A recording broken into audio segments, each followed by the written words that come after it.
We went to Sam's this morning, and when we go, we get 4 of these rotisserie chickens. They're $4.98 each.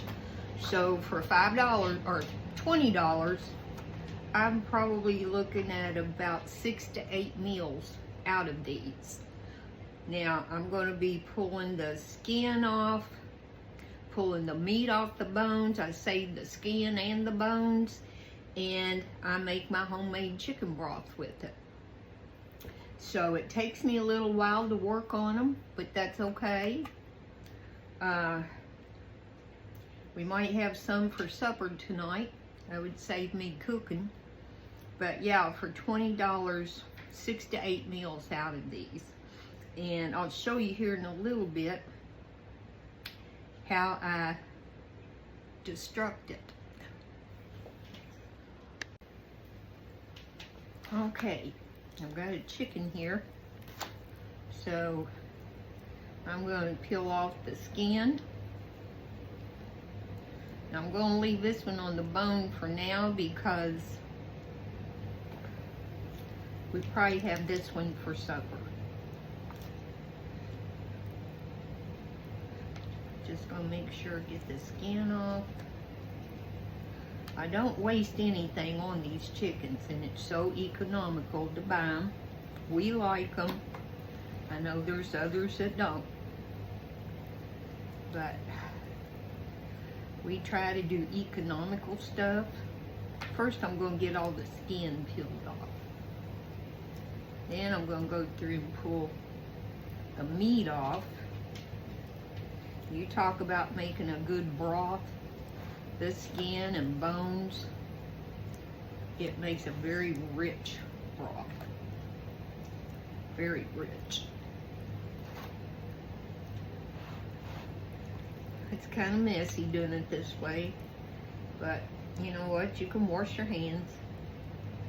My hands were clean when I started.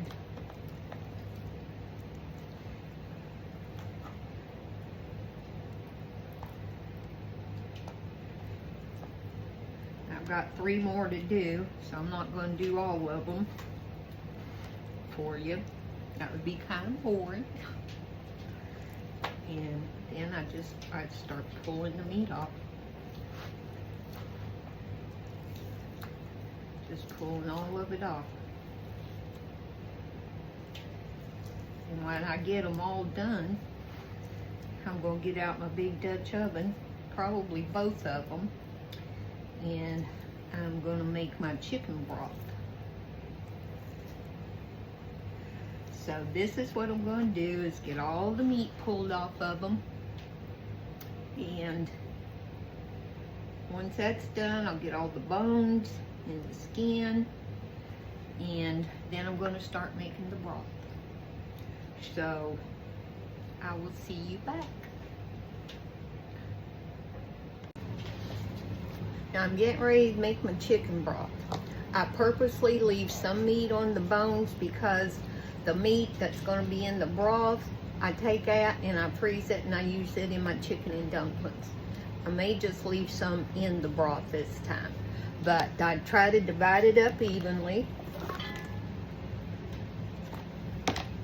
That's from 2 chickens.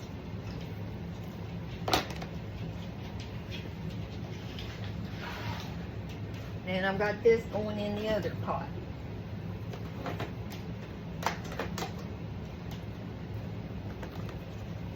Now what I'm going to do, I'm going to fill both of these up with water, and might put a few of these into this one, and let it come to a boil, and then I'm going to cover them and I'm going to simmer them.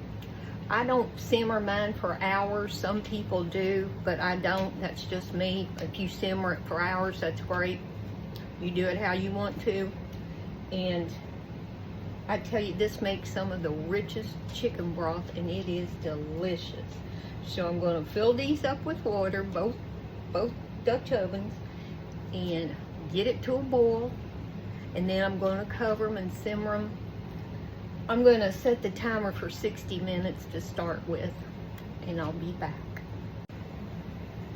Now this is how much water I put in mine. and that'll be plenty. And you want to cover them when you're simmering them, because you do not want all of your chicken broth to evaporate. And if you leave your lid off and cook it for a while, it's going to evaporate. So that's why I cover it. Now this is all the chicken meat from 4 rotisserie chickens.